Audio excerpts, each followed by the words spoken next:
রাজধানীর শাহবাগে জাতীয় জাদুঘরের সামনে মহাসমাবেশ করছেন সরকারি প্রাথমিক বিদ্যালয়ের সুপারিশপ্রাপ্ত শিক্ষকরা। রোববার ১৬ ফেব্রুয়ারি শতাধিক আন্দোলনকারী জাদুঘরের সামনের সড়কে অবস্থান নিয়ে মহাসমাবেশ শুরু করেন। আন্দোলনরতরা জানান, টানা ১১ দিনের মতো তারা এই অবস্থান কর্মসূচি চালিয়ে যাচ্ছেন। চাকরিতে যোগদানের বিষয়ে নিশ্চিত না হওয়া পর্যন্ত তারা রাজপথ ছাড়বেন না।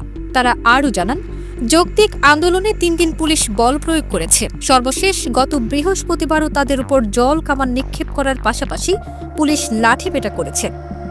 এর আগে ৯ ফেব্রুয়ারি পুলিশ তাদের উপর জল কামান, সাউন্ড গ্রেনেড ও কাঁদানে গ্যাসের সেল ছুড়ে ছত্রভঙ্গ করেছিল।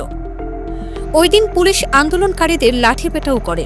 আন্দোলনকারীদের একজন বলেন, সরকারি প্রাথমিক বিদ্যালয়ের সহকারী শিক্ষক পদে ৩য় ধাপে সুপারিশপ্রাপ্তদের উপর চরম অন্যায় করা হয়েছে। প্রথম ও দ্বিতীয় ধাপের সুপারিশপ্রাপ্তরা এখন চাকরি করছেন, অথচ একই প্রক্রিয়ায় সুপারিশপ্রাপ্তদের নিয়োগ বাতিল করা হয়েছে। এক নিয়োগে ২ নীতি, এটা মেনে নেওয়া হবে না। দাবি আদায় না হওয়া পর্যন্ত রাজপথ ছাড়া হবে না। ৩ ধাপে সরকারি প্রাথমিক শিক্ষক নিয়োগের বিজ্ঞপ্তি দেওয়া হয়েছিল। প্রথম ও দ্বিতীয় ধাপের চূড়ান্ত নিয়োগ কার্যক্রম সম্পূর্ণ হয়েছে, কিন্তু তৃতীয় ধাপ নিয়ে অনিশ্চয়তা দেখা দিয়েছে। ২০২৩ সালের ১৪ জুন তৃতীয় ধাপের বিজ্ঞপ্তি প্রকাশিত হয়। লিখিত মৌখিক পরীক্ষা শেষে গত বছরের ৩১ অক্টোবর ফলাফল প্রকাশিত হয়। এতে ৬৫৩১ জন উত্তীর্ণ হয়। নিয়োগবঞ্চিত কয়েকজন রিট করলে ৬৫৩১ জনের নিয়োগ কার্যক্রম ৬ মাসের জন্য স্থগিত করা হয়।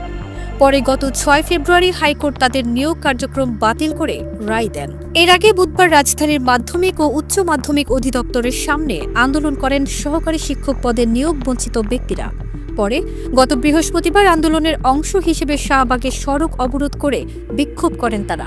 পুলিশ জলকামান ব্যবহার করে শাহবাগ থেকে তাদের সরিয়ে দেয়।